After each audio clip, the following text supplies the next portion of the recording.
I met Senator McCain in passing about 12 years ago. I knew he was a senator, and I knew about his story, but I hadn't really got a chance to know him. And for some reason, he just really took a liking to me. Did he personally ask you to be part of his funeral, to eulogize? Because I know he personally asked you. I mean, I really didn't know how to take it, as I kind of just thought about the magnitude and what he meant to me and what he meant to this country. That I needed to be ready and to do my best to honor a man that, that the world truly will miss.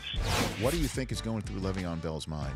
Do you think the Steelers would really trade him right now? I mean, this is they need him this year. They need him. Well, right they're now. not acting like they need him, because you could have did this a long time. You could have traded him. If you knew you weren't going to sign him to a long-term deal, that is totally unfair to try to use a player up and just get rid of him.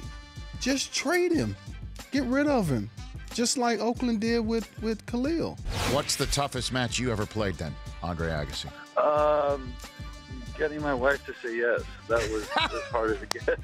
That was as hard as Did you get your ass beaten in the first set of that one? Oh, I was down 2 sets in a break. Are you kidding?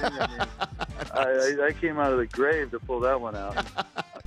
The very first broadcasting gig was to work on pregame and postgame radio shows with football coach Bill Dooley and basketball coach Dean Smith.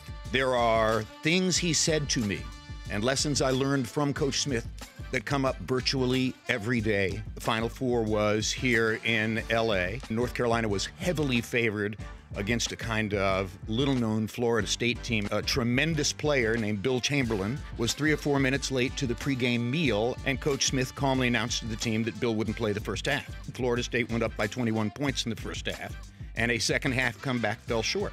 And after the game, I realized I was about to have to ask Coach Smith the first difficult question of my career.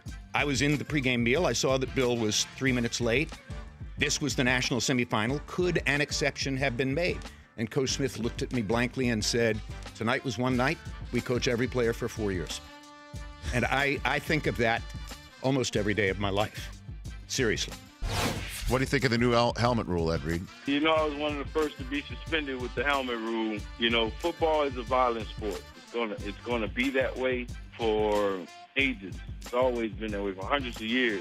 So there's gonna be so many bang plays, so many quick plays that happen. I've been sitting with random fans that's watching the game, and they can make the call right then and there. But we take it to New York, and it takes 10 minutes or so to make a call. I just don't think we utilizing our technology right. We need the technology they have at the U.S. Open, man. They seeing the ball hit the line. We should be able to use all that. We hold back stuff and not utilize the things that we have just to make the game right. Your character, Howard, and as you mentioned, Kim Wexler. Right. You're the only characters, I think, on the show that I know are not going to be killed by Walter White. Spoiler alert. I know that Ray Seahorn, who plays Kim Wexler, and I will, whenever we get a script, we immediately and then call each other like, alive again for one more week. You're not killed. Jonathan Banks, I talked to him one time about, how excited I was that we got picked up for season 3. And he goes, that's nice, Patrick. But let me remind you, we know that I make it to Breaking Bad. We know Bobby makes it to Breaking Bad. You, Seahorn, Mando, we don't know what happens to you. His final capper was this: save your money. The Rich Eisen Show app. Daily interviews, exclusive content, and much more. Download it now.